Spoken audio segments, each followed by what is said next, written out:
그 다음에 이제 제로동포와 한민족 공동체인데, 뭐 아시다시피, 그, 스탈린 당시에 이제 고려인들이 이동을 해서, 넘어갔고요. 그래서 갔다가 다시 또 역이주하기도 합니다. 고려인들은 처음부터, 현지인들의 박해, 피부가 다르기 때문에 박해를 많이 받았고, 또 중앙아시아로 강제 이주됐고, 또 16년간 집단 수용소 생활을 했습니다.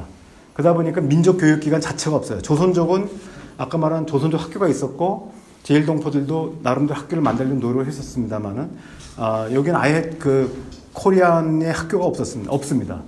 그러다 보니까 고려인 자손들은 자녀들은 또 러시아가 또 사회주의국가 된 의무교육제에 따라서 교육을 받다 보니까 확고한 그러니까 국가 정체성 자기는 소련 사람이다 러시아 사람 이건 국가 정체성은 확실한 국적에 대한 건 강한데 민족 의식에 대해서는 피부가 다르니까 자기가 어쨌든 고려인이라는 걸 가지고 있지만 그렇다고 해서 이 자기 모국이 뭐 예를 들면 대한민국이다 또는 북한이다 이런 의식은 별로 없다는 거죠. 제가 카자흐스탄이나 우즈베키스탄 가면은 이제 그 전통시장에 보면은 김치를 팔고 그래요. 그래서 우리가 이렇게 가서 아는 척을 하면은 별로 반가워하지도 않아요. 뭐 제가 경험상으로는 뭐 또 반가워하는 사람이 있었을지 모르겠지만 제가 볼 때는 그냥 이렇게 쳐다보고 한국말은 우선 못하고요. 제가 이제 블라디보스토크 놀러 간 적이 있는데 또 고려인들이 만든 식당이 있어요. 근데 거기 가보면은 특히 고려인인데 한국말을 전혀 못하더라고요. 또 이분들이 고기를 많이 먹어서 그런지 좀 넓적하고 그래 제가 카자흐스탄에도 거기 이제 그 우리식으로 국회의원 하는 분이 있는데 얼른 보면 한국 사람 같지도 않아요. 이렇게 몽골인 비슷하게 체격이 좋고 먹는 음식이 그 몽골 현지 음식을 먹다 보니까 한국인의 체형이 사실은 많이 바뀌었죠. 제가 그때 카자흐스탄 말고 또 뭐가 있나 키르기스탄에 갔는데 한국 사람들 여행을 갔었는데 저만 닮았더라고요. 저는 약간 몽골 계통 얼굴이 좀 많이 남아있는데 같이 간 사람 중에서 이렇게 한국 사람들이 이게 홀쭉한 사람도 많더라고요. 저는 이제 광대뼈도 있고, 그래가지고 거기 이제 환갑잔치 하는데 제가 가서 하나 떡도 얻어먹고 그랬는데 그 사람들이 이제 고려인들이 아니라 키르기스탄 현지인들인데 근데 생긴 게 저랑 좀 닮았고 같이 갔던 한국 사람들은 닮은 사람이 한 3분의 2는 안 닮았더라고요. 뭐 그런 경험이 있었는데 아무튼 그게 이제 사람이 음식 먹는 거에 따라 많이 달라진다는 걸 제가 알 수 있습니다.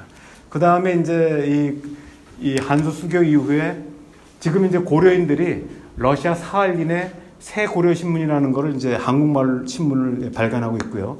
그다음에 카자흐스탄에 고려일보가 있습니다. 카자흐스탄은 이제 우리가 굉장히 역적을 많이 두고 지원을 많이 했기 때문에 거기에 이제 거기 국회의원도 고려인들이 있고 거기에 제가 갔을 때도 제가 사실 카자흐스탄은 한 3번인가 갔어요. 뭐 아무튼 이러저러한 이유로 놀러도 한 번 갔고 민주평통 때문에도 갔고 또 제가 이제 그 특사단 일하러 갈 때도 한 번 더 가고 한 3번 갔는데 거기 보면은 이제 그 우리 정부가 지원해가지고 이 고려인 회관도 만들어져 있고 그렇습니다.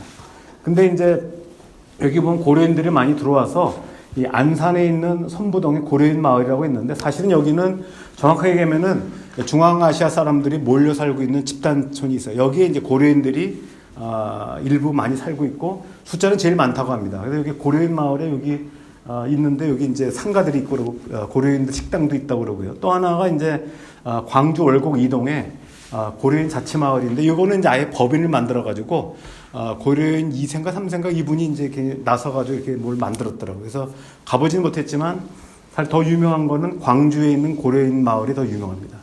여기에 또 자기 방송도 하고 있고 그래서 이제 한국어 방송과 러시아 방송도 하고 또 고려인 2세들 이런 사람들이 오면은 또 이 현지 문화 교육도 하고 그렇다고 하고 여기는 이제 오히려 안산에서 그 광주를 방문해가지고 그 어떻게 이제 고려인들을 정착시켰는지 교육도 자문도 받고 그렇다는 얘기를 들었습니다. 고려인의 그 고국과 연계는 미약하다고 제가 말씀드렸고요. 그 다음, 재미동포입니다. 제가 이거 순서한 거는, 올드 커머스부터 이렇게 해가지고 지금 나오기 때문에 재미동포를 맨 마지막에 한 겁니다. 재미동포들은 아까 말씀드린 국적 및 이민 법률이 개정되면서 많은 사람들이 갔고요. 그 다음에 영주권들의 가족 이민이 완화됐습니다. 그 다음에 이제 아메리칸 드림을 실현하기 위해서 한국 엘리트층들이 이민을 많이 갔습니다. 제가 아는 사람, 제가 하다못해 어떻게 되나 한 오춘 아저씨 되는 분이 동아일보 기자하다가 그 그 당시에 컴퓨터를 배운다고 워싱턴으로 갔는데 거기서 그냥 주저앉더라고요. 그래서 거기서 뭐 하냐면 처음에 세탁소 하다가 왜 가는지 이해가 안 가는데 세탁소 하고 나중에는 이제 돈 벌어가지고 야채 상하고 그랬는데 그래서 그게 근데 아마 그 당시에는 이제 뭐 한국에 제가 나중에 LA 같은 데 가면은 이 뭐 그 특히 제가 알기로 76 학번 이때 보면 서울 치과 출신들이 대거 몰려 있더라고요. 그래서 봤더니 누구 하나가 정착한 뒤에 불러들여가지고 했는데 후회한다고 그럽니다. 지금은 거기 가봤더니 거기서 어차피 소수민족이고 차별이 있기 때문에 결국 장사 사업도 결국 한국 사람들 상대로 하는 사람들이 많죠. 어쨌든 여기 보면은 미국이 많이 사는 10대 지역이 나온 게 있습니다. 1위가 LA이고 2위가 뉴욕, 3위가 시카고, 4위가 참고로 뭐 아시면은 되겠습니다. 그 다음에 한국이 이제 잘 살기 시작하면서 여론 조사한 게 2015년에 국립국어원에 조사한 게 있는데 자녀들을 한국어 학교에 보내겠냐 그랬더니 보내겠다는 사람이 94%입니다.